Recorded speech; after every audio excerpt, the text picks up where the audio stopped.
कहानी की शुरुआत में हम एक बहुत ही खूबसूरत होम को देखते हैं जिसकी तरफ कोई आदमी चुपके से बढ़ रहा था और घर में मौजूद लोग भी उसके बारे में नहीं जानते थे, जो कि आखिर में एक लड़की के ऊपर जाता ही खुद भी उसके पीछे घर के अंदर पहुंच जाता है, क्योंकि वो इन सभी चीजों को अपने कैमरा में रिकॉर्ड करता जा रहा था। जो आखिर में रूम जाते ही लड़की को भी उसके बारे में पता चल जाता है, क्योंकि वो कोई और नहीं बल्कि उसी का ही होने वाला हस्बैंड था, जो दोनों सुबह होते ही अपनी शादी करने वाले थे। और जैक खुद भी ये सारी चीजें अपने कैमरा में रिकॉर्ड कर रहा था ताकि शादी के बाद भी उन्हें अपनी हैप्पी लाइफ याद रहे। जिसके बाद सुबह होते ही हम इन दोनों की वेडिंग देखते हैं, जो सभी अपनी फैमिली मेंबर के साथ बहुत ज्यादा खुश थे, क्योंकि सैम के सभी फैमिली मेंबर के कार एक्सीडेंट में मौत हो चुकी थी, जो अब जैक के मॉम डैड के साथ मिलते ही बहुत ज्यादा खुश थे। और इसी के साथ ही दोनों अपनी वेडिंग के बाद खुशी सेलिब्रेट करने लगते हैं, जहाँ पर इनके सभी फैमिली मेंबर भी शामिल थे। और जैक का भी अपने कैमरा में सभी सीन की वीडियो बना रहा था, जो अगली सुबह होते ही अपने हनीमून के लिए निकल पड़ते हैं, क्योंकि ये दोनों पूरी तरह से एक हैप्पी कपल था, जो अब आखिर में एक बीच पर जाते ही बहुत ज्यादा हैप्पी थे। और इसी के साथ ही अपनी लाइफ हैप्पी तरीके से गुजारने के लिए आगे बढ़ने लगते हैं, क्योंकि उन्हें रहने के लिए अब एक होटल की भी जरूरत थी। जो आगे जाते ही बाई चांस एक औरत के पास पहुंच जाते हैं, जो कि एक हैंड रीडर यानी हाथों को पढ़ने वाली थी। लेकिन सैम को इन सभी चीजों पर जरा भी यकीन नहीं था, जो आखिरकार जैक के कहते ही अपना हाथ चेक कराने लगती है। और बूढ़ी औरत देखते ही सैम की सारी लाइफ के बारे में बता देती है कि वो अपनी मॉम की डेथ होने के बाद ही पैदा हुई। जो सुनते ही सैम ही बुरा गुस्से में आ जाती है, क्योंकि वो अब ये सब सुनकर बहुत ज्यादा डरी हुई भी थी। जिसके बाद बाहर निकलते ही जैक को वापस चलने का कहती है, लेकिन अब उनके लिए एक और प्रॉब्लम भी थी। जो नई जगह के होने पर अपने होटल का रास्ता भी भूल चुके थे। तभी अचानक से उनके सामने एक टैक्सी ड्राइवर आकर रुक जाता है, जो यहाँ पर मौजूद सभी रास्तों के बारे में जानता था और इन्हें भी अपने साथ लेकर आगे बढ़ने लगता है, क्योंकि वो ये भी जान गया था कि ये दोनों मैरिड हैं। जिसके बाद उन्हें पास में ही मौजूद एक पब के बारे में बताता है, जहाँ पर ज्यादा टाइम का रुकना मना था, लेकिन फिर भी सैम उसकी बात सुनकर मान जाते हैं। जो अब कुछ टाइम आगे जाते ही अपनी मंजिल पर पहुंच जाते हैं, लेकिन वो जगह बहुत ज्यादा डरावनी थी, जिसके अंदर और भी डरावने लोग मौजूद थे। लेकिन जैक पर इन सब का जरा भी असर नहीं होता, जो सैम के ना चाहते हुए भी उसे अपने साथ अंदर ले आता है, क्योंकि वो पब था ये गुफा के अंदर, जहाँ पर पहुंचते ये दोनों एक साथ बहुत ज्यादा खुश हो जाते हैं। और इसी के साथ ही दोनों आपस में बातें भी करने लगते हैं, जो जरा भी नहीं जानते थे कि अब हमारे साथ क्या होने वाला है। क्योंकि अगली सीन में हम कुछ आदमियों को देखते हैं जो इन दोनों को अपने साथ लेते ही उठा कर जा रहे थे, जहाँ पर अब इससे भी बुरा सीन था। जिसके बाद सैम को जमीन पर लिटाते ही कुछ रिचुअल करने लगते हैं, जिसके बारे में आप लोगों को कहानी के आगे पता चल जाएगा। क्योंकि सुबह होते ही अब सैम और जैक भी अपने होटल में पहुंच चुका था, जो जरा भी नहीं जानते थे कि मैं यहाँ पर कौन लाया, लेकिन फिर भी उसे इग्नोर करते अपने घर की तरफ रवाना हो जाते हैं, क्योंकि अब उनका हनीमून भी खत्म हो चुका था। जिसके बाद दोनों घर पहुंचते ही अपने गिफ्ट चेक करने लगते हैं, जिन्हें फैमिली मेंबर ने उन्हें दिया था।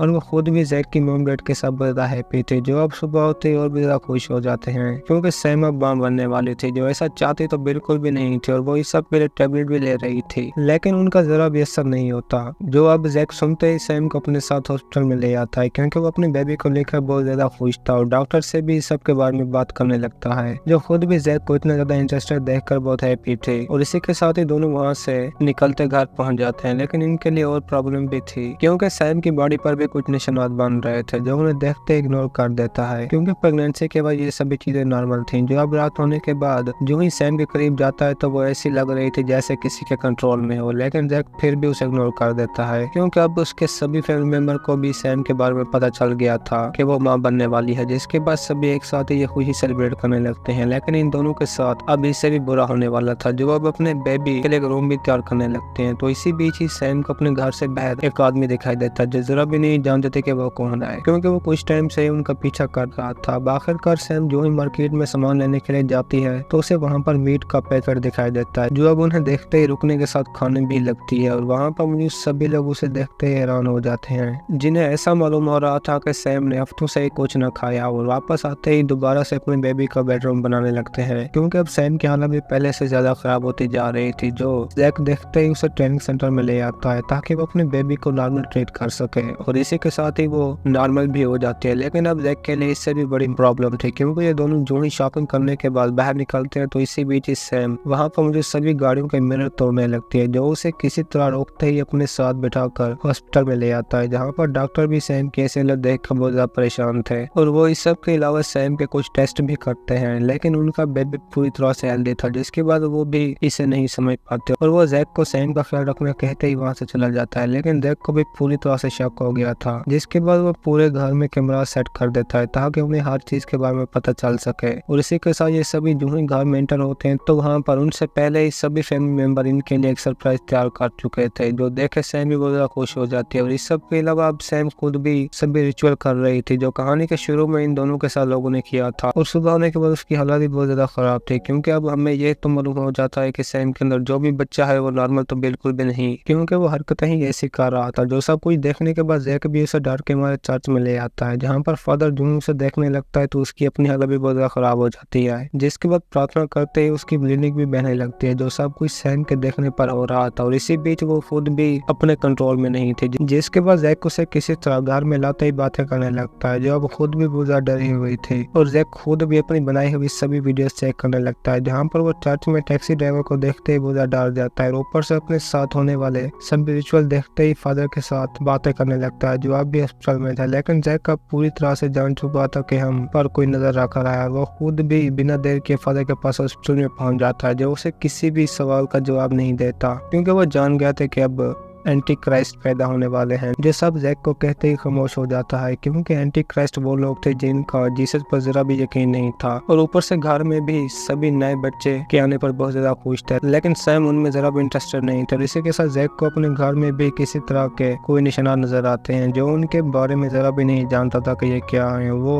सैम को भी सबके बारे में बता देता है, क्योंकि वो खुद भी अपने होश में नहीं थी। और ऊपर से जंगल में जाते ही वहाँ पर जानवरों को मारकर उनका मीट खाने लगती है, जो कि एक और भी बड़ी प्रॉब्लम थी। और इसी के साथ वो लोगों के आते ही उन्हें भी अपनी पावर्स के साथ हवा में उड़ाने लगती है, जिससे मालूम हो जाता है कि सैम के अंदर कोई शैतानी ताकत मौजूद है, जिसने उसकी बॉडी पर कब्जा कर लिया है। और उसके अंदर पलने वाला बेबी भी उसका नहीं, बल्कि वो खुद एंटी क्राइस्ट है। जो सब कुछ कहानी के शुरू में दिखाए जाने वाले रिचुअल की वजह से हो रहा था। और इसी के साथ जैक भी सैम का ख्याल करने के लिए अपनी बहन को बुला लेता है, ताकि वो उसके साथ रहने की वजह से नॉर्मल हो सके। और ऊपर से अपने घर पर नजर रखने वाले आदमी को भी देख लेता है, जो अब उन्हें वहीं पर छोड़ते ही गाड़ी में बैठकर उनका पीछा करने लगता है। तो वहीं दूसरी तरफ अब जैक की बहन भी जो ही रूम में एंटर होती है, तो सैम भी पूरी तरह से रिचुअल के कंट्रोल में थी, जो आखिरकार जैक की बहन के आते ही उसे भी अपनी पावर्स के साथ मार देती है। और वहीं जैक आदमी का पीछा करते हुए एक रूम में पहुंच जाता है, जहाँ पर उसे अपने ही लगाए हुए कैमरास के रिजल्ट नजर आते हैं, जिनके अंदर पूरे घर का सेटअप नजर आ रहा था। और वो इसी बीच ही सैम को शैतान के कंट्रोल में देखकर अपने घर पहुंच जाता है, क्योंकि बाहर बहुत तेज बारिश हो रही थी। और ऊपर से सैम खुद भी बहुत ज्यादा रो रही थी, क्योंकि ये अब उसकी डिलीवरी का टाइम था। जो उसे देखने के लिए जो ही रूम में जाता है, तो पूरा का पूरा घर ही खुद ब खुद टूट रहा था। और ऊपर से सैम भी रूम में बैठकर रिचुअल कर रही थी, जो अब जैक को देखते ही उसे भी अपनी पावर के साथ नीचे गिरा देते हैं, लेकिन वो फिर भी नहीं रुकता। जिसके बाद वो उसे उठाते ही दीवार के साथ लटका देती है, जो जरा भी नहीं जानता था कि सैम अपने साथ क्या करने वाली है, जो अब अचानक से ही अपने हाथों में चाकू उठाकर पेट काट देती है। लेकिन अब बहुत ही देर हो चुकी थी, जिसके बाद जैक के पहुंचते ही सैम की भी मौत हो जाती है, जो अब इस सब को देखने के बाद बहुत ज्यादा दुखी था, क्योंकि अब घर में कुछ लोग आते ही सैम का बच्चा निकालने के बाद उसे अपने साथ ले जाते हैं, क्योंकि वो एक एंटी क्राइस्ट था।